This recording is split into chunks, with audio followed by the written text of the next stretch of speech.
commission training.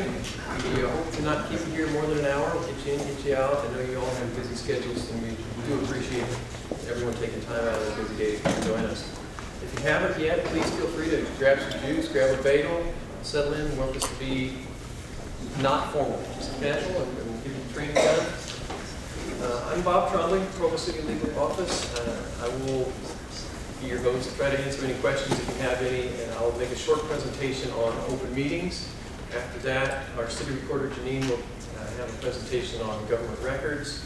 And we have a third presentation. The presenter couldn't be here, so we recorded his presentation in advance. It's about 15 minutes long, and we'll show that to you at the end, and we'll be done.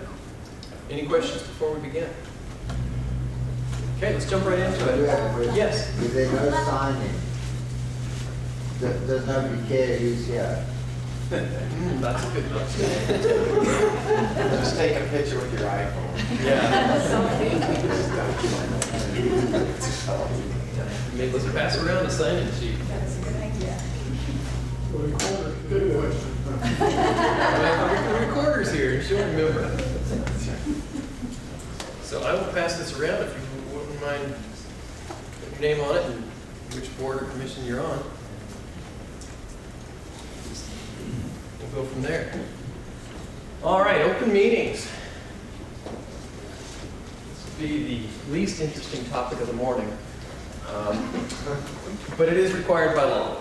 So we do want to give everyone the training, make sure that they are aware of the requirements of the statute, and we'll just go from there. So this is from the language of the statute. The legislature finds and declares that the state and all of us, we are here to aid in the conduct of the people's business.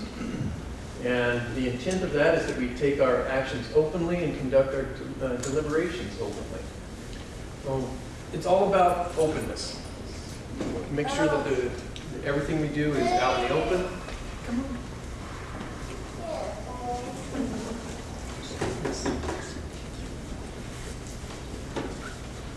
Who is subject to the Open Meetings Act? It's any administrative, advisory, executive, or legislative body. So basically, all of us. There are a few exceptions here and there throughout the statute, but I don't think that the exceptions apply to any of the Provo boards. So if what we do is the public's business, if we are using the public's money to do the public's business, we're subject to the act. Which brings up the question, what is a meeting? And it's anytime we're convened as a public body, anytime you're sitting as a board, sitting as a commission, with a quorum present for the purpose of doing the public's business, then you're acting as a board and you're subject to the requirements of the act. I don't want to read each slide to you, but you see the highlighted parts there. So if we're acting over something that we have jurisdiction, we're doing what our board was assigned to do, and we're required to do things according to the act. But not every time we get together is a meeting. A chance meeting, like a kid's ball game or something, a social meeting. These things are not meetings as defined under the Open Meetings Act, and so the requirements of the act don't apply. If no public funds are appropriated, solely for discussion of administrative matters. But yeah, I put a caution there because that has been a problem in other areas in the past. Don't use baseball games and soccer games as a free opportunity to discuss and decide on the public's business. Electronic meetings, primarily Skype, FaceTime, that sort of thing, they're growing in popularity. They are convenient, and they are allowed. There's a few requirements we have to be aware of if we're going to do electronic meetings. The public, of course, because we're doing the public's business, the public still needs a way to participate in any electronic meeting. So we'll need to have an anchor location where the public can gather, and some way for the public to participate if we're going to do meetings electronically. And of course, you can't do this sort of ad hoc just spontaneously. If you're on a board and you think it might be a convenience to do a meeting electronically, you need to have a policy adopted in advance.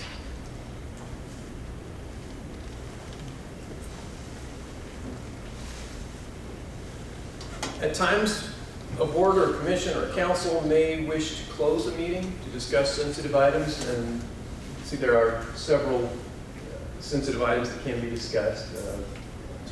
Imminent litigation is one that we see sometimes. But there are specific ways that you have to go about closing a meeting. And those are that the meeting has to begin as any ordinary open meeting would begin. It has to be publicly noticed. You have to have a quorum present. But then 2/3 of the body must vote to close the meeting. And must disclose, vote by name of each member voting for or against entering into the closed meeting, reasons, of course, and then the location of the closed meeting. Am I going to push?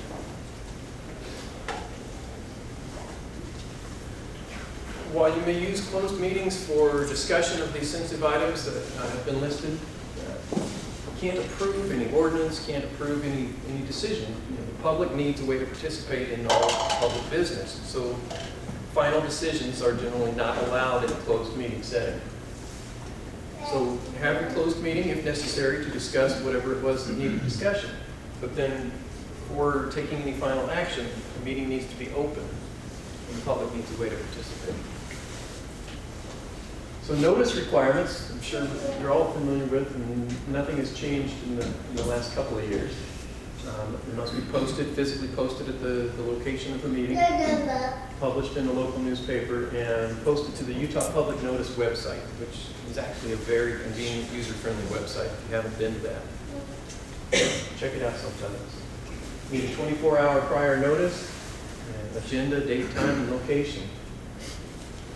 Again, it's all about making sure that the public who we represent has a way to participate and find out what we're doing on their behalf. Emergency meetings. There are times, whether it's, yes? Before you go into the emergency meeting, on your closed meetings, if you're just, how far can you go in a closed meeting without taking a vote? Kind of take a straw poll, get a sense of what the commission of the body thinks. I think that's fine. And what the statute specifically says, you can't take final action. So presumably anything short of final action is all right. You just have to reopen it and let the public know what your final action will be. Do that final action in a public setting. So emergency meetings, bad weather, earthquake, whatever the emergency might be, civil unrest. There are exceptions that allow you to have meetings in an emergency setting without the 24-hour notice that's ordinarily required. You just have a few common sense rules. You have to notify as many people as possible, give as much notice as possible. And of course, the minutes of your meeting must include a statement of why you're doing it the way you're doing it, what the emergency was that required the lack of notice. Hopefully that doesn't arise too frequently. Minutes are always sort of a headache, but they are required again because we're doing the public's business. The law requires now that we have written minutes and a recording. Excuse me. Now I'll just let you read through that. They're enclosed meeting sessions. In those settings, there's some different rules. I'm sure those are coming up infrequently. But just remember for public meetings, recordings, and... So the first line says that you have to have written minutes and recording. The second line suggests that you don't have to have written minutes if you have a recording. Is that... For closed meetings. Oh, I see. That's the closed meeting exception.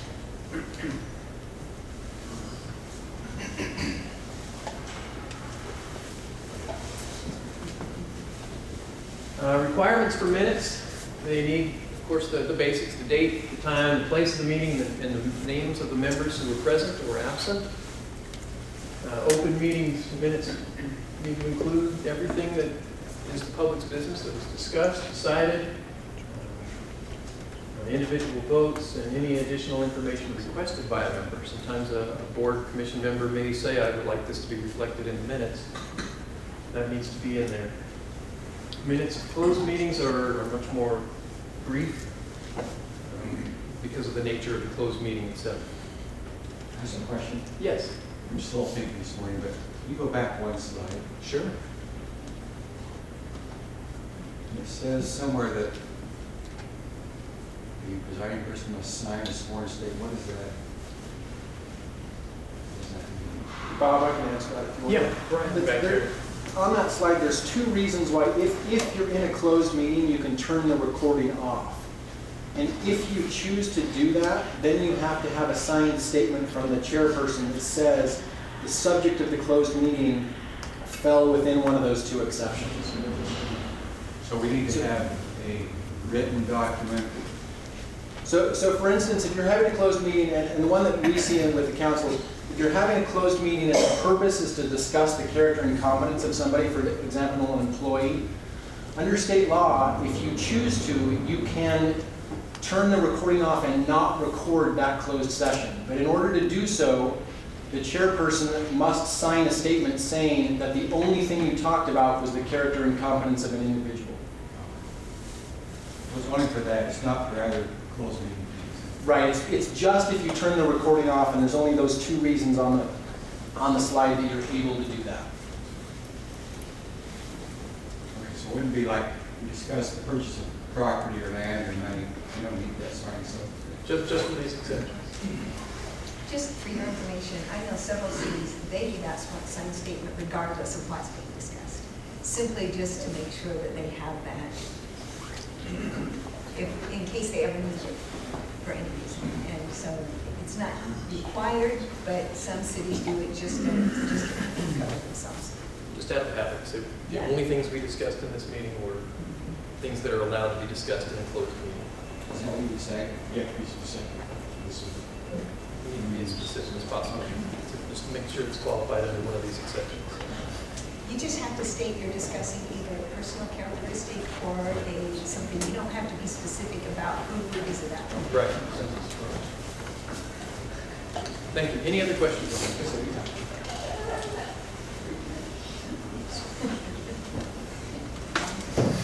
Okay. Violations. There it is. I guess the most important one is really the second bullet there. If we do something, we're violating the law, we haven't allowed the public their right to participate in the public's business, the public can sue. And all the work that we've done, the things that we have decided, proposed, to be undone by a court. Just sets us back. So a violation can be cured by discussing and taking a public vote in a subsequent open meeting.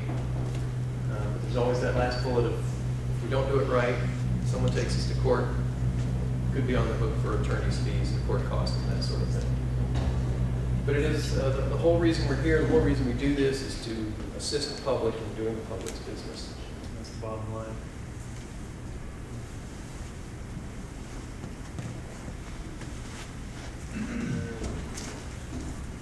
These aren't quite so recent anymore, but they're the latest that I have. No, minutes, Janine will probably cover some of this.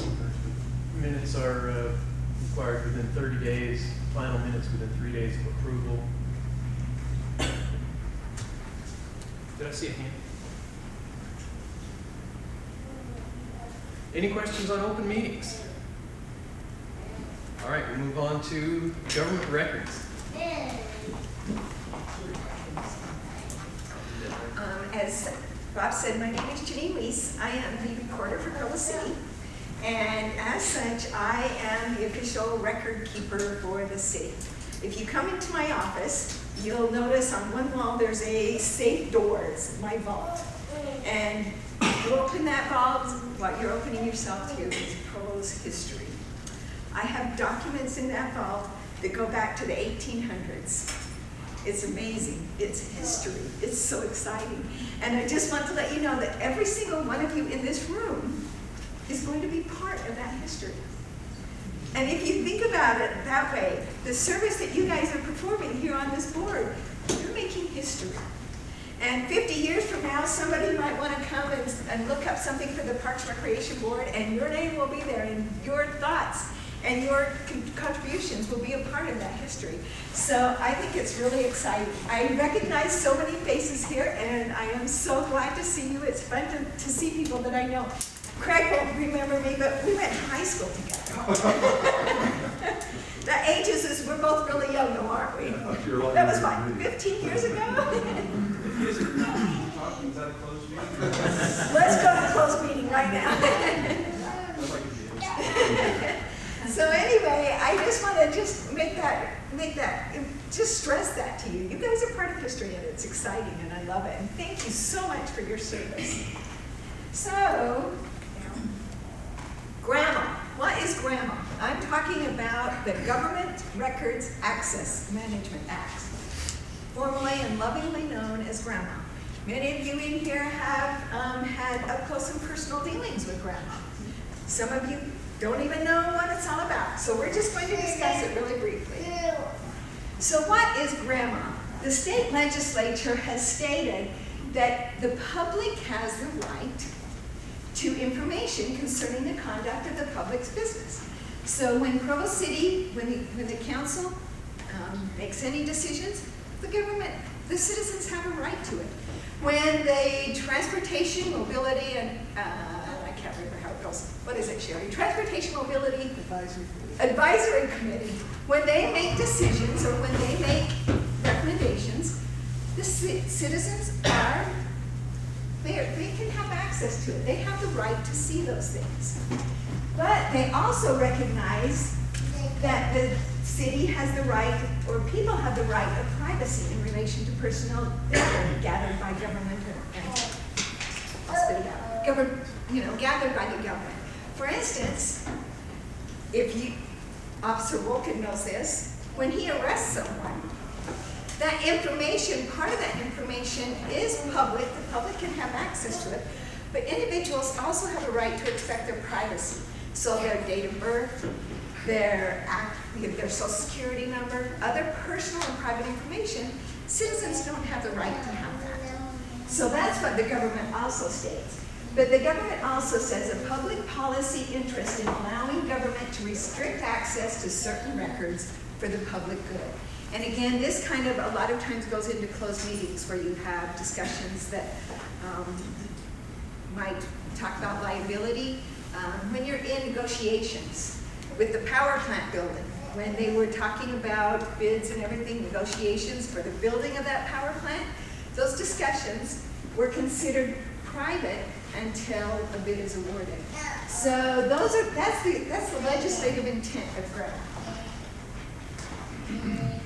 It's also to promote, it's to promote the public's right to access, and it specifies when that access can be and cannot be given. So, when the public requests something, they're requesting a record. So what is a record? Again, state law states a record means a book, a letter, a document, paper, map, plan, photograph, film, card, tape recording, electronic data, or other documentary information. So is an email a record? Yes, an email is a record. Is an instant message a record? Okay, Brian and I have had a discussion, several discussions on this. Is a text message a record? That's where the state, and that's one of those things that is still being worked through because there's a lot of talk on both sides. A text message, is it or isn't it? But the bottom line is that a record means any of those things regardless of its physical form or characteristic that can be prepared, owned, received, or retained by the government and is reproducible by mechanical or electronic means. So that's what a record is.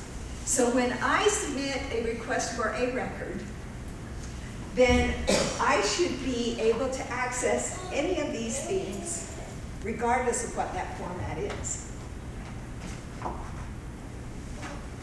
Okay, so what does a record not mean? A draft, like for instance, when you're working on a contract and And Bob's here's got 3 drafts of a contract that he's worked on. Are all those records? No. Drafts are not considered records, temporary drafts. Materials legally owned in an individual's private capacity, copyrighted or patented material, proprietary software. These are all examples of records that are actually not considered records, of things that are computer programs, notes. So when Mark here, he's writing his notes, he's taking notes of this meeting. Is that a record? No, that's his personal private notes. So those are not records. Grandma is so fun, isn't it? Are you guys just ready to go? So, when Sherry requests a grandma request, what happens is she makes a grandma request, and at that time, I look at the records that she's requesting, and first of all, I have to determine whether or not it is a record. And if it is a record, I have to determine if that record is public, private, controlled, or protected. So let's go through and find out what these mean. So a public record is not a private or a controlled or a protected or a private record. So a public record is anything that is not controlled, not public, or not private. How's that for confusing? A private record is data with individuals' information. For instance, the police report. People can request police reports, but if they get that police report, then all of the individual's private information is redacted from that record, because we don't release the private information. A controlled record is, I always think of it as controlled drugs. Well, controlled records have to do with medical or psychological data that they might have concerns. So that, again, is not released. And then protected records. This could be like if you're in negotiations with someone and they give you their proprietary information about pricing and things. That's protected because it could hurt the business if it's released. So there are some things that are private, controlled, and protected. Other than that, it's all released. So when a request comes in to anyone in the city for information, a grandma request, we have to determine at that time whether it's a record and whether it's private, controlled, or protected. And so let's see. Every person has the right to inspect a public record. For a private record, the subject of the record, the parent, the legal guardian, or someone with the power of authority, like Craig, when he comes in and makes a request for someone that he's represented, he can receive those private records and documents. Controlled records will be released to a physician or someone with, or an insurance provider. And then protected records are the person who submitted the record, or again, a person with the power of attorney. So just because a record is listed as private doesn't mean it will never be released, but it can only be released under certain circumstances. Question. Okay? Who makes that determination? We do. I do if it's in my purview. Community development, when they receive, if I receive a grandma request for community development, I'll forward it to them. They'll look at the records, and at that time they determine and make that classification. The police department, when they receive a records request, they make the determination at that time. That's when the classification is decided, is when we actually receive a request for that record. And can be challenged? Absolutely. In fact, we're going to talk about that in a minute. Diane. Maybe my question is going to come up, but suppose I worked with grandma, an elected official, and you received a request, and you asked that person for all their emails on whatever it is that I asked for, and they give you back some stuff, but I have a suspicion that they didn't give you everything. Then what happens? That's a good question. Actually, that happened a few years ago. The thing is that when you're requesting emails, you have to understand that there's city emails and there's people using their personal email accounts. Anything on a city email account, access. We have access. If someone's using their personal email account to do city business, it is GRAMA. It is subject to GRAMA. They should release that. But the problem is how do you determine whether or not they've released everything? And that's where you have to go by integrity. If you ask them, did you release all your records? And they say yes, then fine. That's when that person who makes that request, if they have a very strong suspicion that there's things that haven't been released, they have to take it to court. And that's where they go to the appeals process and through the district court.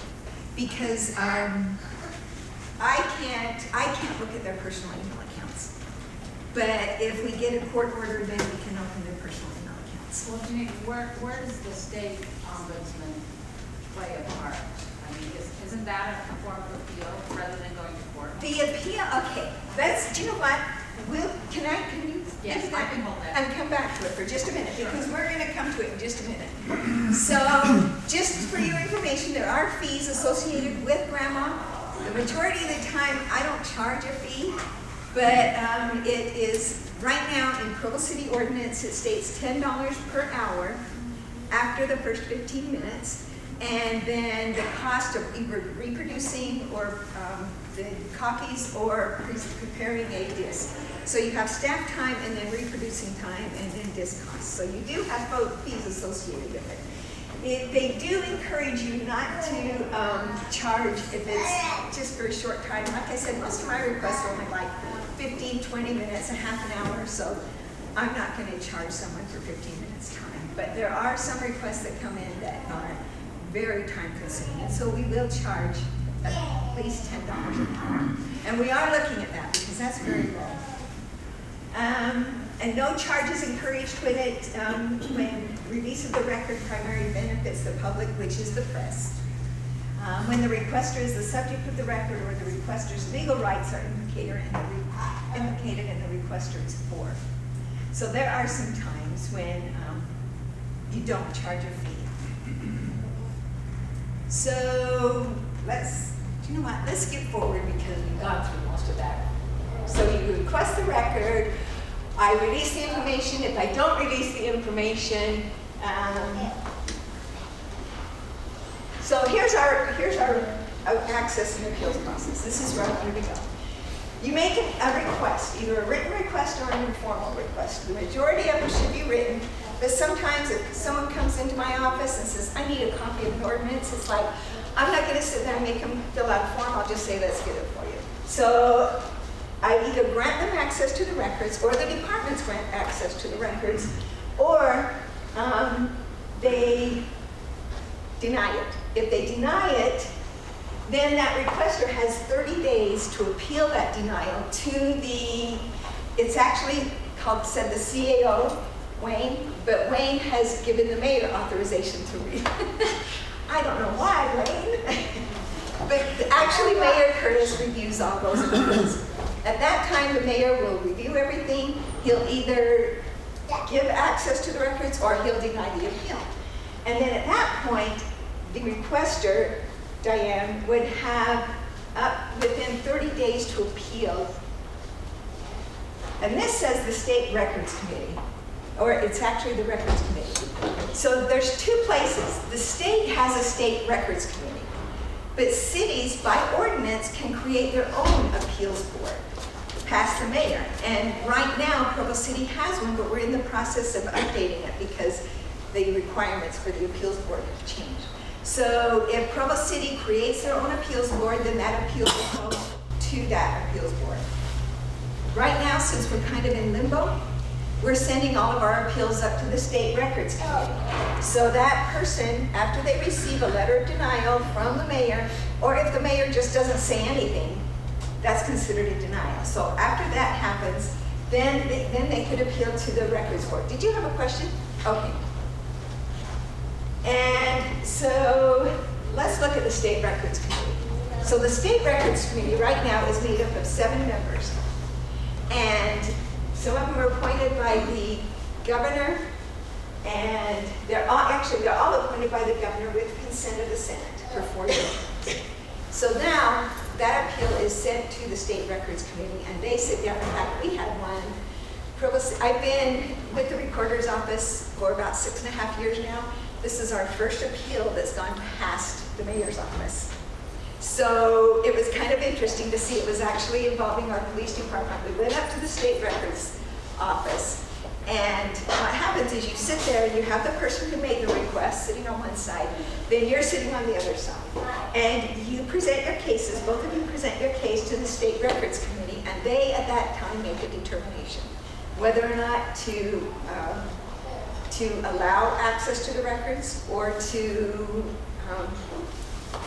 I guess I don't know what I'm thinking, something denial, to affirm the denial. Is that, is that kind of like, anyway, they'll back you up and say your denial is legitimate and legal, so therefore that's it. So after that happens at the State Records Committee, then that person only has one more place to go, and that's district court, and they can take it to a judge. So I know Diane stepped out of the office right when we got to this, but did anyone have any other questions about that process? So I'm sorry, I know I'm kind of going through this fast. So the bottom line is oh, go ahead. So if it goes all the way to that committee and then it goes to court, and let's say the governmental body, Provo City at this point, is the victor in district court, the costs that the city has incurred, are those reimbursable by the individual, or those are just some costs? Those are just costs associated with the process of doing this, unfortunately. Yeah, that would be a good idea, but no. So how does GRAMA affect you in this room? First of all, as members of boards, you participate in the open meetings, and you're a part of those meetings. In those meetings, there are minutes. The minutes of those meetings are public documents. So if you're in this meeting and you're saying things and you probably shouldn't say things, then just remember, it could be recorded. I know of a recorder, the mayor in a public meeting, in a council meeting, said something about the federal government was difficult to work with, and he says, oh, I lie to the federal government all the time. The recorder put that in the minutes. The mayor said, no, you can't take that, you've got to take that out. I'm sorry, but you said it in a public meeting. It's there for everyone to see. So kind of sometimes be careful what you say. Because not only the minutes, but the recordings are the big thing. Because people can request recordings. And so everything that you say in that meeting is recorded. Now the minutes, sometimes people are kind of nice and they'll kind of edit the minutes to just put the substance. So that recorder didn't have to say that, what the mayor said, but I think they were kind of going like this at the time. And so she just wanted to show them, you better watch out. So, but the recordings are there, and people can request copies of recordings. So as board members, your meetings are being recorded, and those recordings are public documents. Now the state has something called a retention schedule, which means after a certain amount of time, documents and records can be destroyed. Right now, recordings have a retention schedule of 3 years. So after 3 years, those recordings can be recorded over or destroyed. Minutes, however, are permanent. Handouts or presentations given out during the meeting, like for instance, the Energy Board. Who's here from the Energy Board? I know a few, okay. They'll send you to, I worked on energy for 20 years, so I know you guys. So they'll send you to APPA conferences back here. You come back and you're asked to give a presentation about that. Any presentations that you make and show in that public meeting are public documents. So any presentations, handouts are public documents and are subject to GRAMA. And then travel. If the city sends you to a conference in your position as a board member, any of your travel documents are subject to GRAMA. So those are some of the ways that GRAMA affects you personally in your position. So any questions? Like I said, I'm sorry it was kind of, but okay. Diane, I'm sorry you stepped out. Did you get your question answered? I did actually before I answered. Okay. Thank you. That was very helpful. Okay, thank you, and thank you again for your service. We appreciate it.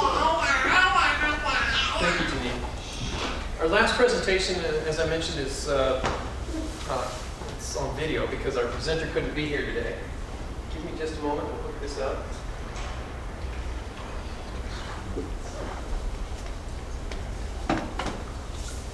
So is this wallpaper part of the program? I'm sorry? Yes, it is. Oh. That's my dog. We want to grab on that picture. Many of you know Bill Halterstrom. He's the CEO of United Way. He gave us a presentation recently on corporate ethics. So we're just going to show that to you and make this work.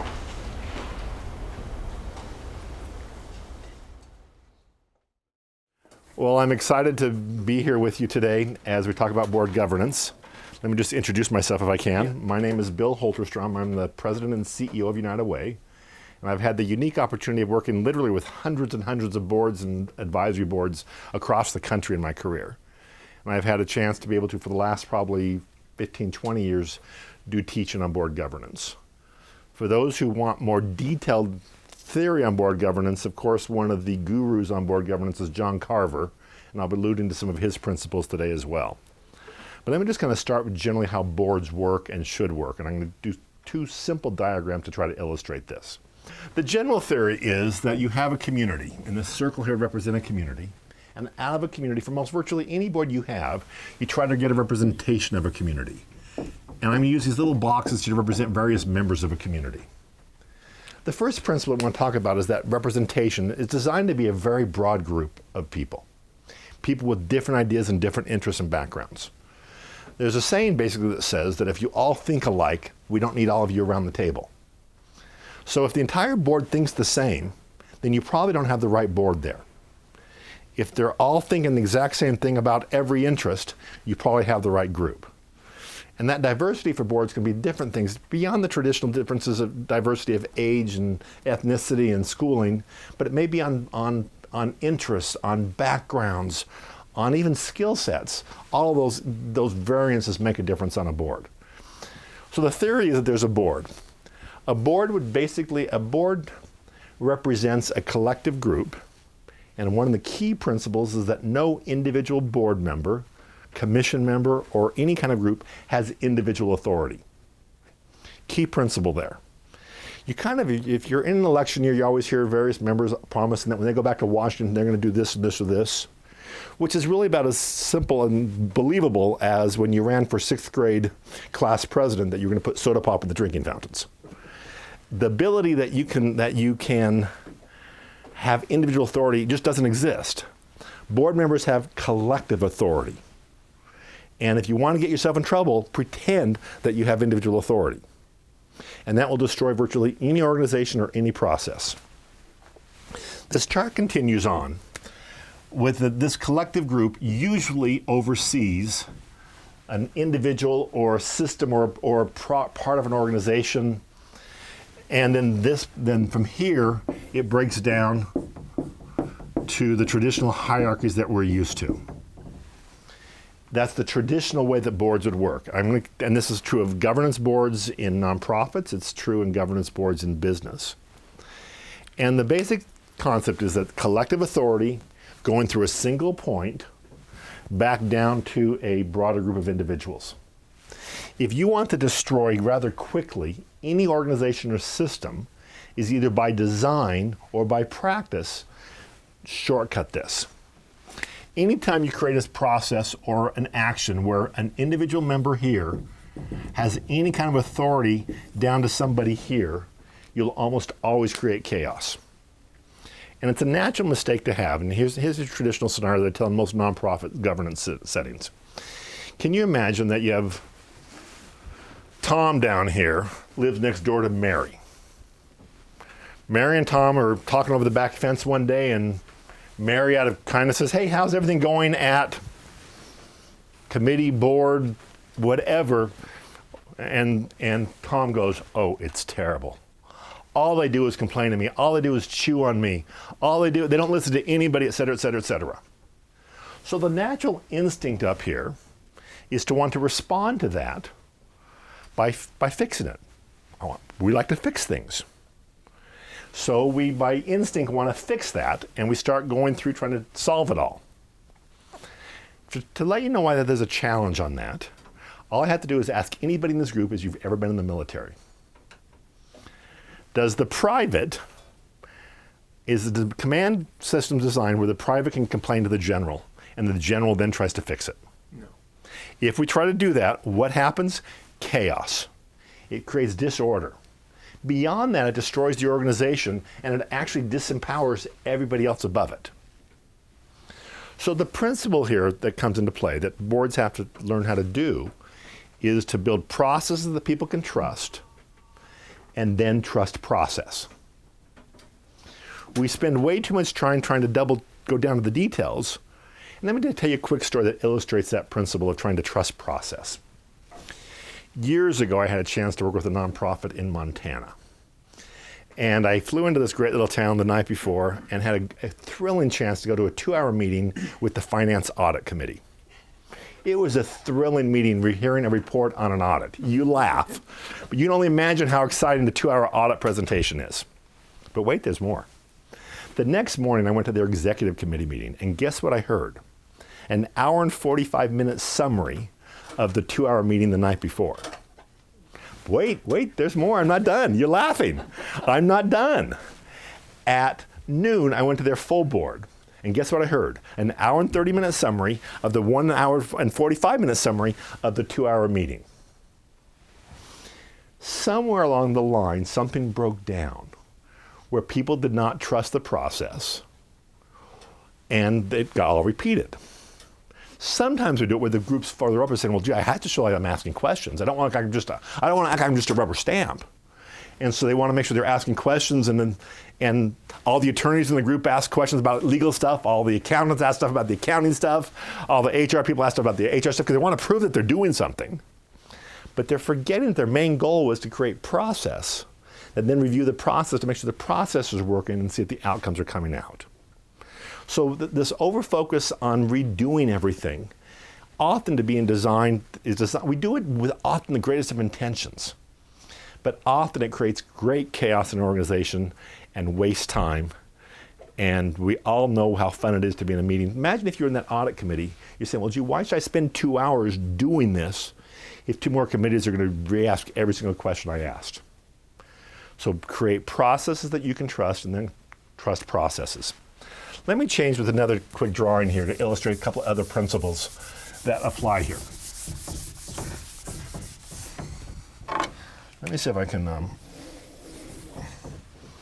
a bad little circle there. If we have a circle here, on the outside of the circle is the mission and the vision of the organization, process, or activity. On the inside, right down here, is the color of the paper clips that are used in that organization. Who gets to buy the paper clips? I'm going to buy green paper clips. I'm going to buy blue paper clips. In here are some other little detailed things. The theory is that boards should start from the outside in. Boards and commissions, outside in. Staff come from the inside out. And this line between these two roles somewhat goes like this. On some issues further out, on some issues further down. You got the concept here. The theory being, if a board wants to own something here, then they own everything above it. So here's your principle first. The first principle is that in good governance, whether it be civic governance, whether it be nonprofit governance, board governance, we often wear 2 hats. We wear a governance hat, which is a hat which are governing type decisions. Big picture issues coming from the outside in. Then we may also have almost a staffing hat or a staffing function. If you ask a board, where do you want to have our luncheon tomorrow? It's pretty easy to say that luncheon is an issue way down deep here in the circle. Basically, that's a staffing issue. So we have to learn how to make sure that we're often asking questions and even answering questions saying, I realize this is a staffing issue, here's my input. So in a thriving organization, board members may have expertise on, oh gee, here's the best restaurant. Or maybe if you're an attorney on a board or a commission, you may have expertise that somebody want to consult you on your expertise. But that decision is often a staffing decision. So staff have to learn to ask the question by saying, I realize this is not a governance question, this is a staffing issue, but I love your opinion. So you understand there's an opinion involved versus the actual governance decision. Here's the other gotcha on this. If I ask anybody here, what is your favorite restaurant, or do you like the color of this carpet? You have a pretty strong opinion usually. It's really easy to have opinions down here. We're really experts on things down here. If you've been working for an organization for a long time, you know how you want your papers. You know how you like your filing system. Easy to express an opinion. The hard work is outside here on mission and vision. The other principle, I'm not a physics major, but I'll tell you the science principle, I cannot be in two places at one time. So if I'm down here worried about the color of the paper clips, it could be, in the case of some boards, it could be the placement of a park bench. It could be something really down deep in the middle here. It means I am not out here. And boards will have the greatest influence out here. And that's where boards should spend most of their time, is out here. The other concept of board governance is the old 80-20 rule. If you look at most board meetings that you go to, you spend about 80% of the time reporting back what just happened. It's much easier for me to tell you what happened last week than it is for me to tell you what's going to happen next week. So most boards spend most of their time talking about the past. In good governance, we spend most of our time talking about the future, so we need to switch that 80-20 rule around and spend 80% of our time talking about the future and spend less of our time talking about the past. But most of our reports are based on the past. Most of our presentations are based on the past because it's easier to talk about it. And that's where we spend our time, and that's where we're going to have very little impact. Let me kind of just conclude here with just a couple other just real principles of what boards can really do to make a difference in a community or in any organization. I kind of take this from Lou Tice out of Seattle. If this is your reality and this is your vision, the gap between those two spots is often referred to as dissonance, a conflict between one's actions and values. Whenever that you're not lining up with your values, you're uncomfortable. So there are two ways in community to line up, to bring this gap close. I can bring the vision down, or I can bring the reality up. We all know in any organization, in any group, people who are really good at pulling the vision down. There's often those people out there who try to push the vision up. My contention, one of the most important responsibilities on any board of any kind, is to be the ones that prop the vision up. Propping the vision up, staying out here, is one of the most influential, most important aspects of board, is keeping the vision up. If you can do that, your board or commission can make lasting impact on a community or an organization or a process. Staying down here choosing the color of the paper clips, choosing the lunch menu, is not long-lasting, impactful activity. So find a way to engage, find a way to be involved, and good governance really will make a difference. Thank you.